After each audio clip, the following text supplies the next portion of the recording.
السلام علیکم ویس ڈرامہ اسٹل نور جہاں اب اور بھی انٹرسٹنگ ہوگا جب اس کا برا وقت شروع ہوگا، جب اس کے بیٹے ہی اس کا حکم ماننے سے انکار کریں گے، اس کے حکم کی نفی شروع کر دیں گے، اور جب نور بانو اس کے بیٹے مراد کو اپنے ہاتھ میں کرے گی اور اس کی باتیں ماننا شروع کر دے گا۔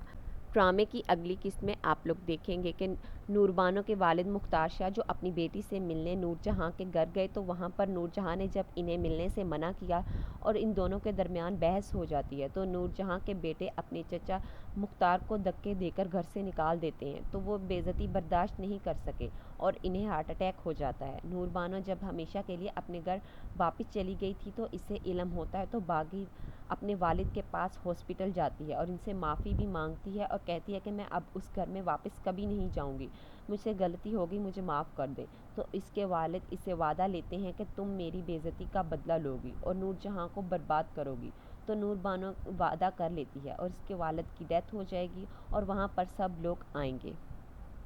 پہلے دن تو مراد اپنی والدہ کے ساتھ واپس چلا جاتا ہے، پھر جب دوبارہ آتے ہیں تو یہ نور بانو سوچ لیتی ہے کہ اب وہ اپنے والد سے کیا ہوا وعدہ پورا کرے گی، وہ اسی وقت سے اس مراد کو اپنے قابو میں کرنا شروع کر دے گی۔ تو جب مراد اسے اپنے ساتھ واپس جانے کا کہے گا تو نور بانو کہہ دیتی ہے کہ مختار شاہ کوئی معمولی انسان نہیں تھا، دور دور سے لوگ ان کی تعزیت کے لیے آتے ہیں اور وہ لاوارث بھی نہیں تھے کہ آگے سے ان کا پرسہ لینے والا کوئی نہ ہو۔ تو مراد کہے گا تو میں تو صرف اس لیے کہہ رہا تھا کہ تم اکیلی رہ جاؤ گی، اور لیکن نور بانو ساتھ جانے سے منع کر دے گی، بلکہ وہ مراد سے بھی کہے گی کہ تم یہاں ہو میرے ساتھ۔ مراد جو اب نور بانو سے ہمدردی کر رہا ہے کہ اس کے والد کی ڈیتھ کے بعد وہ اکیلی رہ گئی ہے، تو وہ نور بانو سے اسی بات کا فائدہ اٹھا رہی ہے، اس کے گھر والوں سے دور کرنے اور اپنے ہاتھ پہ کرنے کا کام کرے گی، اسی طرح اپنے والد کی بے عزتی اور موت کا بدلہ بھی لے گی۔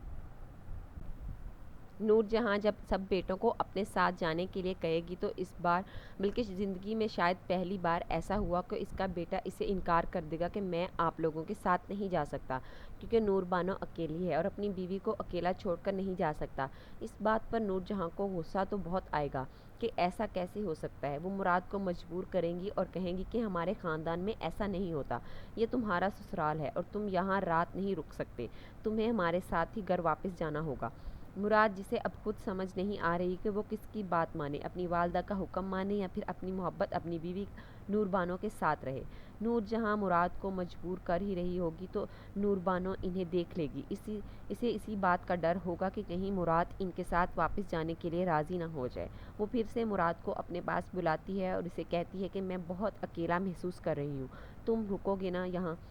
میرے ساتھ۔ نور بانو جسے اب اپنا کام تو کرنا ہی ہے، اپنے والد سے کیا گیا وعدہ پورا کرنا ہے، نور جہاں کے بیٹوں کو اس سے دور کرنا ہے، اس لیے وہ اگر ابھی سے اپنا کام شروع نہیں کرے گی تو وہ وقت گزر جائے گا۔ ابھی تو مراد کے دل میں اس کے لیے کچھ احساس بھی ہے کہ نور بانو اپنے والد کے بعد اکیلی ہو گئی ہے،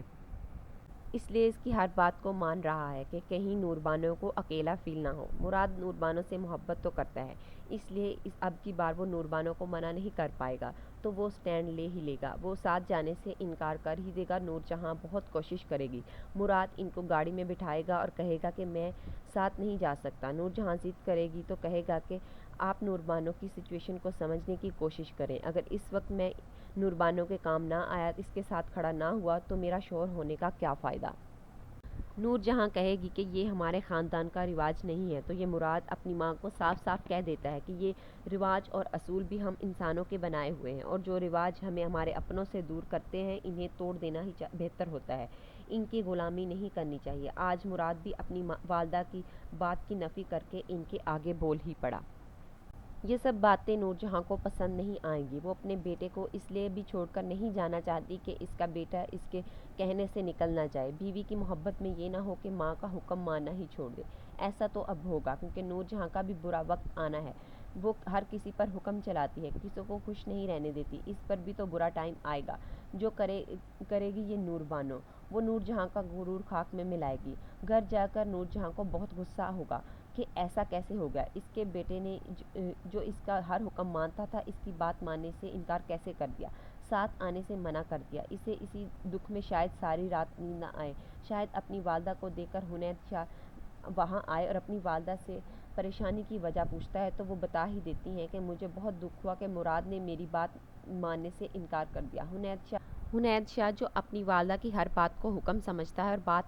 بات کو ماننا فرض سمجھتا ہے، جس کی وجہ سے اس کی بیوی اس سے بہت تنگ ہے۔ سفینہ جو خود بہت تنگ ہے نور جہاں سے، اس نے تو بہت سال گزارے ہیں اس نور جہاں کے ساتھ، اس لیے وہ گھر جا کر شاید آئینے کے سامنے کھڑی ہو کر خود سے ہی بات کرے گی کہ ہر فرعون کے لیے کہیں نہ کہیں سے تو موسیٰ آتا ہے، اور شاید اس فرعون کا موسیٰ آ گیا ہے اور وہ نور بانو ہے، کیونکہ وہ نور بانو کو دیکھ چکی ہے، کیونکہ سفینہ نے نوٹ کیا ہے کہ نور جہاں کی طاقت کم ہو رہی ہے۔ اس نے بھی اس بات کو نوٹ کیا کہ نور جہاں کے آگے اگر کوئی اپنے حق کے لیے ڈٹتا ہے یا پھر اس کا مقابلہ کرتا ہے، اس کے جتنا ہی ضدی ہے تو وہ صرف نور بانو ہے۔ وہ نور جہاں سے ڈرتی نہیں ہے، کیونکہ وہ بھی ایک بڑے گھر کی لڑکی ہے۔ اب نور بانو ہی ہوگی جو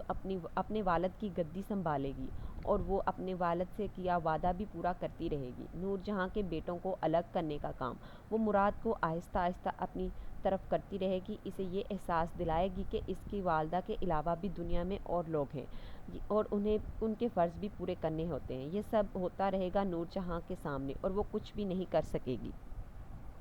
آہستہ آہستہ مراد کو بھی سمجھ آنے لگ جائے گا کہ اس کی اصل خوشی کیا ہے۔ یہ بات نور جہاں کے بڑے بیٹے حنید کو اچھی نہیں لگتی کہ مراد اپنی بیوی کی باتیں کیوں مانتا ہے۔ نور بانو اب ان بھائیوں کو آپس میں لڑوانے کا کام کرے گی، کیونکہ اسی طرح اس نور جہاں کی پاور کم ہوگی، اس کا غرور ختم ہوگا، اور جب بیٹے آپس میں لڑیں گے تو دکھ تو سب سے زیادہ اس نور جہاں کو ہی ہوگا۔ ابھی تو اس ڈرامے میں بہت سے ٹویسٹ آئیں گے۔ اس نور جہاں کے سب بیٹے اس کے حکم ماننے سے انکار کرتے جائیں گے، اس کی ہر ناجائز بات کو ماننا چھوڑ دیں گے، کیونکہ جب حنید کے ہاں بیٹی کی پیدائش ہوگی تو وہ نور جہاں اسے قبول کرنے سے انکار کرے گی، تو حنید بھی اپنی بیٹی کے حق کے لیے کھڑا ہو جائے گا، اپنی والدہ کی باتوں کو ماننے سے انکار کر دے گا۔ اور جو سنبل ہے نا، اسے تو لگتا ہے کہ اس کی ساس اس سے بڑی محبت کرتی ہے، وہ اپنی ساس کو بہت اچھی عورت سمجھتی ہے، اسے لگتا ہے کہ نور جہاں بہت محبت کرنے والی ہے۔ اس کی حقیقت تو اس کے سامنے تب آئے گی جب یہ ماہا ان کو خوشخبری دے گی، وہ بھی بیٹے کی، تو یہ نور جہاں چاہے گی کہ سنبل کو سفیر کی زندگی سے دور کر کے ماہا کو اس کی زندگی میں شامل کر دیا جائے، کیونکہ یہ نور جہاں بس یہی چاہتی ہے کہ اس کے گھر میں بیٹوں کی پیدائش ہو، تب جا کر اس سنبل کو احساس ہوگا کہ وہ سفینہ اور نور بانو کا دکھ کیوں نہیں سمجھتی تھی، اور یہ اب پتہ چلے گا کہ سفینہ سچی تھی کہ نور جہاں کسی سے محبت کر ہی نہیں سکتی۔ ماہا بھی اس گھر میں آ جائے گی، اور شاید وہ بھی نور جہاں کو آگے جا کر اس کی اوقات دکھائے، کیونکہ اسے بھی اندازہ ہو جائے گا کہ نور جہاں کس قسم کی عورت ہے اور اس کے ساتھ کیسا رویہ رکھنا ہے۔ ویورز، آپ کو کیا لگتا ہے کہ یہ نور بانو مراد کو اس کے گھر والوں سے دور کرنے اور بائیوں کے خلاف کرنے اور نور جہاں سے بدزن کرنے میں کامیاب ہو جائے گی؟ اپنی رائے کا اظہار کمنٹ سیکشن میں ضرور کیجیے۔ ملتے ہیں اگلی ویڈیو میں، تب تک کے لیے اللہ حافظ۔